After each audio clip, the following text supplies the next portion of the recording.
आज का हमारा टॉपिक केंद्रीय बैंक या सेंट्रल बैंक है, जहां पर सेंट्रल बैंक की प्रोसेसिंग, सेंट्रल बैंक के फंक्शन और मॉनेटरी कंट्रोल के बारे में हम जानेंगे।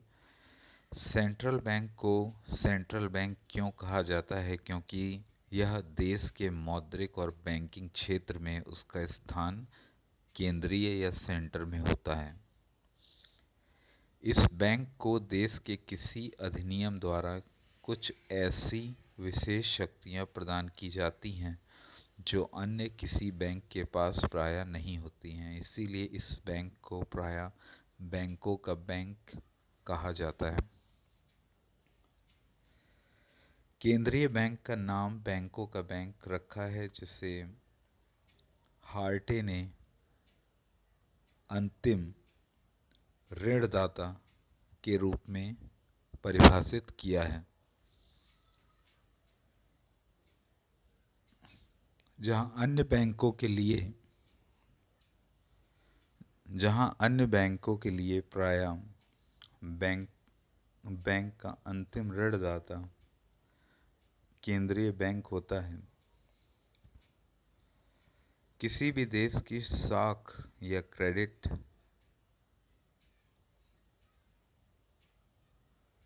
उसके नियंत्रण का काम केंद्रीय बैंक के द्वारा किया जाता है। केंद्रीय बैंक की स्थापना 1656 में स्वीडन में रिक्स बैंक के नाम से हुई थी। इसके पश्चात 1664 में बैंक ऑफ इंग्लैंड, 1800 में बैंक ऑफ फ्रांस, 1814 में बैंक ऑफ नीदरलैंड, 1856 में बैंक ऑफ स्पेन, 1869 में बैंक ऑफ रशिया, 1875 में रिश बैंक ऑफ जर्मनी की स्थापना हुई। इसके बाद अपने 1935 में रिजर्व बैंक ऑफ इंडिया की स्थापना हुई थी। बैंकों को मुख्य रूप से संचालन करना केंद्रीय बैंक का कार्य होता है, जहां पर व्यापारिक बैंकें होती हैं जिनको अंतिम ऋणदाता के रूप में केंद्रीय बैंक कार्य करता है। किसी भी देश की साख मुद्रा का नियंत्रण व नियमन प्रायः केंद्रीय बैंक के द्वारा किया जाता है। मौद्रिक चलन का नियमन भी केंद्रीय बैंक के द्वारा होता है तथा इसे व्यापारिक क्षेत्र में बैंकों का बैंकर भी बोला जाता है। व्यापारिक बैंकों का बैंकर भी कहलाता है। केंद्रीय बैंक के कुछ कार्य रिजर्व किए गए हैं, जहां पर उसे पत्र मुद्रा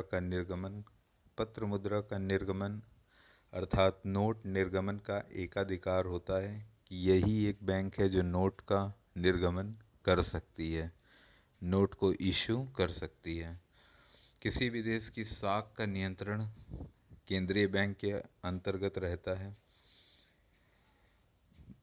बहुत सारी बैंकें जो किसी भी देश में खोली जाती हैं, उनका फादर आप केंद्रीय बैंक को बोल सकते हैं, क्योंकि बैंक ही उनकी आर्थिक सहायता में सहयोगी होती हैं। व्यापारिक बैंकों का नियंत्रण सरकार की मौद्रिक नीति को सफल बनाने में केंद्रीय बैंक की विशेषता रहती है।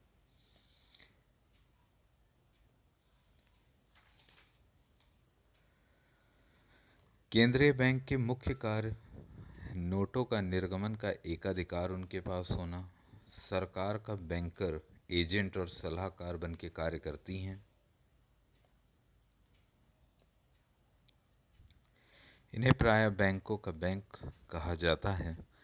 विदेशी विनिमय कोषों का संरक्षण या संरक्षक केंद्रीय बैंक के द्वारा किया जाता है। व्यापारिक बैंकों का अंतिम ऋणदाता केंद्रीय बैंक को कहते हैं। केंद्रीय बैंक और व्यापारिक बैंकों में बहुत ही अंतर पाए जाते हैं, जहां पर संयुक्त राज्य अमेरिका में इस समय 12 केंद्रीय बैंक हैं, जबकि अन्य सभी देशों में प्रायः एक एक केंद्रीय बैंक पाया जाता है।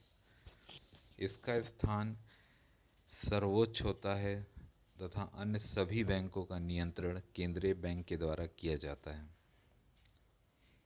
पत्र मुद्रा का निर्गमन प्रायः एकाधिकार के साथ केंद्रीय बैंक करती हैं।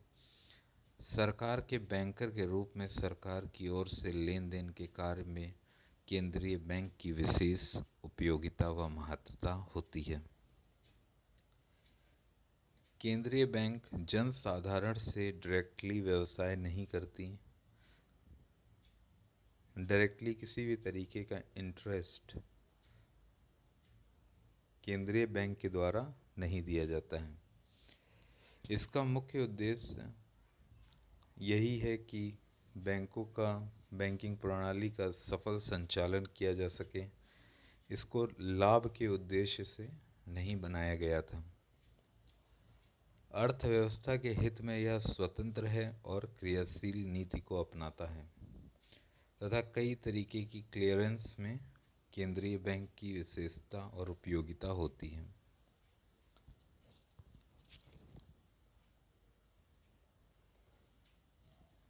तो नेक्स्ट टॉपिक में हम कुछ नया डिस्कस करेंगे और हम फाइल्स को लिखने का काम करते हैं लखनऊ में। अगर आपको किसी को भी लखनऊ के अंतर्गत कोई फाइल या कोई भी प्रोजेक्ट या कोई क्राफ्ट वगैरह बनवाना है या कोई भी बीएड की या एमएड की या इग्नू से जुड़े असाइनमेंट की फ़ाइल बनवानी है तो आप हमें कांटेक्ट कर सकते हैं।